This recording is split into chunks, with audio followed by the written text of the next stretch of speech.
Syarah Al-Hikam pasal 70-72. Bismillahirrahmanirrahim. Alhamdulillahirabbil alamin, wassalatu wassalamu ala sayyidina Muhammad wa ala alihi wa ashabihi ajmain. Hadirin yang dimuliakan Allah. Dalam perjalanan ruhani seorang hamba menuju Allah Ta'ala, terdapat penyakit hati yang sangat halus namun dampaknya amat menghancurkan, yaitu tamak. Tamak bukan sekadar keinginan memiliki lebih, melainkan ketergantungan hati kepada selain Allah. Inilah yang oleh para arif billah disebut sebagai akar kehinaan batin, walaupun secara lahir tampak terhormat. Imam Ibnu Athaillah As-Sakandari rahimahullah membuka hikmah ini dengan kalimat yang sangat tegas.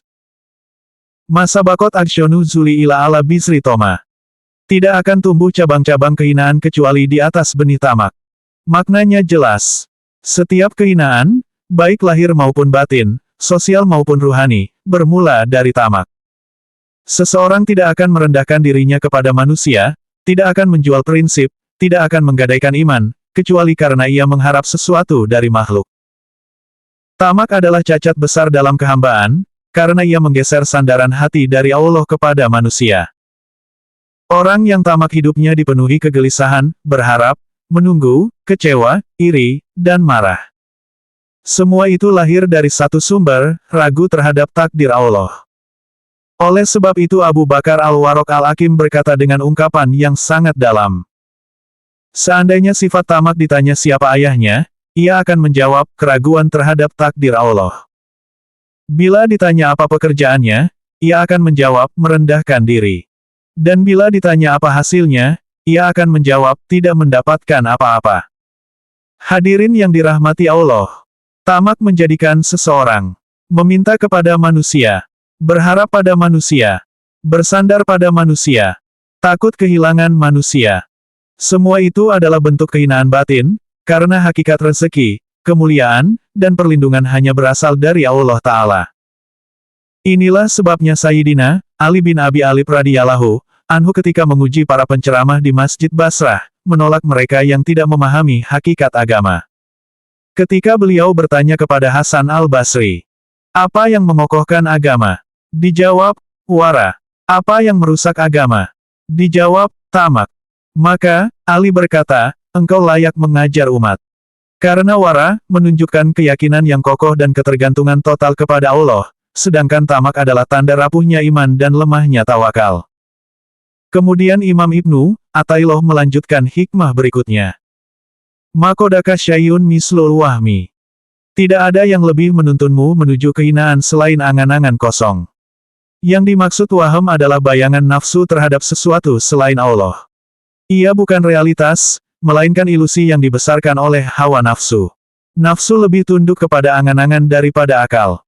Akal mengetahui bahwa takdir Allah pasti terjadi, tetapi nafsu tetap sibuk membayangkan yang belum tentu ada. Akibatnya, seseorang menjadi takut miskin padahal rezeki telah ditetapkan. Takut ditinggalkan padahal Allah selalu dekat. Takut gagal padahal segala urusan di tangan Allah. Orang yang selamat dari tamak hanyalah mereka yang memiliki qanaah dan tawakal, yang hatinya benar-benar merdeka dari makhluk. Kemudian hikmah ketiga. Anta hurun mima anta anhu aishin, wa abdun lima anta lahu tomiyun. Engkau merdeka dari apa yang tidak engkau harapkan, dan engkau menjadi hamba dari apa yang engkau inginkan. Inilah hukum ruhani yang pasti berlaku. Apapun yang engkau inginkan, itulah yang memperbudakmu. Apapun yang engkau lepaskan, itulah yang memerdekakanmu. Karena itu para arif berkata, Al-abdu hirun makona, wal hiru abdun matoma. Budak menjadi merdeka dengan qanaah, dan orang merdeka menjadi budak dengan tamak. Qanaah bukan berarti malas atau meninggalkan usaha, melainkan tenangnya hati terhadap ketentuan Allah, walaupun tanpa tambahan dunia. Qanaah adalah pintu awal menuju zuhud, dan zuhud adalah jalan kemerdekaan ruhani. Hadirin yang dimuliakan Allah, perhatikanlah hikayat Raja Wali yang terbang tinggi, tidak tersentuh siapapun. Namun ketika melihat sepotong daging diperangkap, ia turun karena tamaknya. Akhirnya ia tertangkap dan menjadi mainan anak-anak. Bukan karena lemahnya sayap, tetapi karena tamaknya hati. Demikian pula manusia. Banyak yang sebenarnya mulia, berilmu, dan berpotensi, namun jatuh hina karena tidak sabar menerima roti tanpa lauk. Karena ingin lebih, ia rela menjadi budak. Semua orang makan rezeki Allah. Ada yang memakannya dengan kehinaan. Ada yang dengan kelelahan. Ada yang dengan penantian.